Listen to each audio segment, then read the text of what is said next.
What's up YouTube? Welcome back to another video. Today's video is going to be on the SH Figuarts Ultraman Omega. This is the current Ultraman series. I went to Japan. I was there for about a week and a half. So I was able to actually pick this up here in Japan. Well, not here in Japan, but there in Japan. Where I got this from was a place called Joshin, and it's called Kitty Land, where they specialize in figures, collectibles, electronics, things like that. So this is where I was able to pick it up from. I got this from Den Town in Osaka. Normally this retailed for about 6,600 yen, but at Joshin it was actually on sale for 5,600, which is crazy because it was pretty much brand new.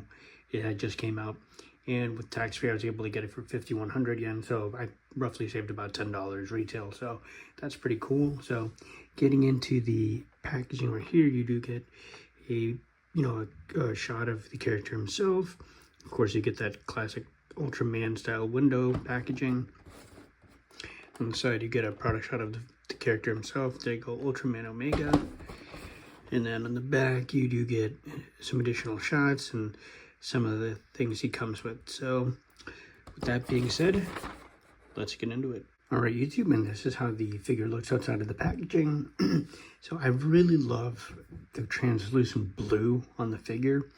The thing about these Ultraman figures from SHF is that they really do like the translucent eyes, as well as like the timers. They always look really good. So I think it really pops on the character. Look at that, it looks amazing. So before we get into the articulation, let's go over to the accessories. So starting out, you do get these two kind of like chop hands. I would say this is more for like a, like Spacium Wraith attack, kind of like a finisher.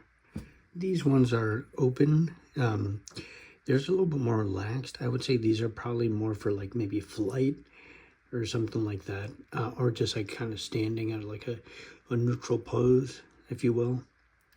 Pretty cool. And then these next set of hands, these are more for like these are like open splayed hands, probably more for like action poses and things like that, if like he's gonna be grabbing the kaiju, things like that. And then interestingly enough, you do get another set of open relaxed hands. I would say that it's kind of interesting that they give us kind of like two versions of this.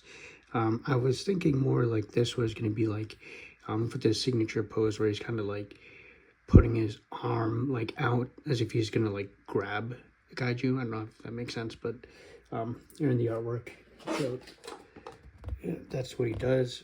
But I think that the previous hands probably fit a little bit better with that style. So I guess these are more just, again, something, different, relaxed, which is cool. You can never have too many hands. And then next up, he does have two fisted hands, and then here he does have two hands with the hollowed out, more like holding hands, and that's going to be for his next accessory. So one of Ultraman Omega's gimmicks is that on his head, he can actually remove it, and that becomes his weapon, which is the Omega Slugger. So that's why you have the two open gripping hands right there. So we can hold this. And then, of course, to simulate him holding it, you do have an alternative headpiece. So you just swap this out, and this would take place of the, his Omega Slugger on his head, I guess. And then last but not least, you can't have Ultraman without having a red color timer. So this is what it looks like. Again, really nice, clear red plastic. Very nice. I do still prefer the, the blue one. So getting into the articulation, so this is pretty standard for Ultraman SHF, so it's not going to be anything too groundbreaking, but we'll still go over it. So for the neck, he does have nice rotation. You do said it moves really well. I will say this probably moves better than most with just like the neck articulation. Like you can really get him looking sideways, as well as up. That's pretty cool. So for like to simulate him flying and things like that, you could definitely do that. And then in terms of down also, yeah, so that's really cool. I don't think any Ultraman have really done that, and it actually does have like a not a pull down but a pull up, which helps with the articulation. So that's pretty cool. That's really new. And then for the arms, of course, he does have the You just go up to a T pose.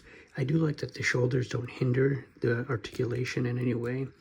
Fortunately, it doesn't have any bicep swivel, but it is a simulated bicep swivel, so that's fine. For the elbows, he does have a double joint, which is cool, and then it does also swivel just a little bit to kind of help with the articulation. And then, of course, he does have the standard up, down, and then horizontal hinge. And then for the articulation, for the abdomen, it does have nice movement. You're not going to get too much forward or back, but he does have a waist articulation to kind of help with that, but to be completely honest, it doesn't really do much either. So that's a little bit of a bummer, but I mean, that's fine. And then for side to side, he does have, it's not that great side either.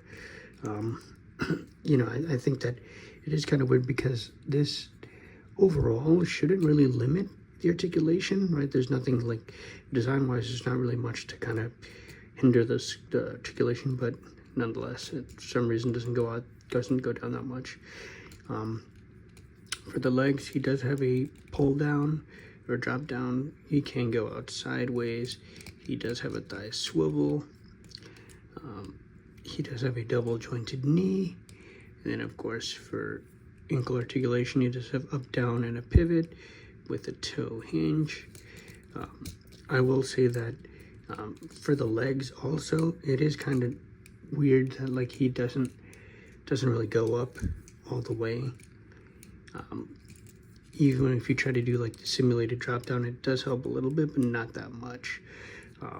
So I feel like that could have maybe been designed a little better to maybe cut this out. But anyways, that's pretty much, you know, Ultraman. You know, he's not really going to get too much in terms of, you know, posing and stuff like that, but it's pretty cool.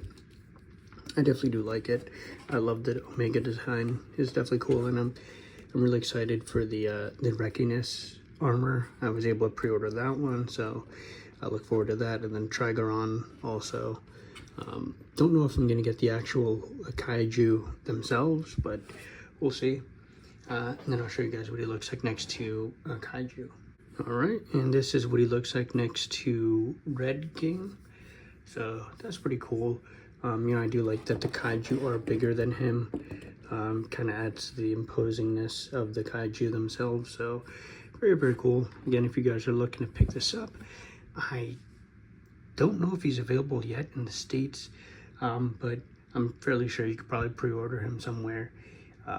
With the tariffs and things like that, I'd probably, you know, be weary about that. But, you know, if you're willing to take the risk and, you know, pay the little extra price, then, you know, by all means, I definitely think it's cool, to say the least. And, you know, if you're an Ultraman fan, you know, what's another one to the collection? So with that being said, let me know what you guys think. Thank you guys so much for watching. Take care. Peace.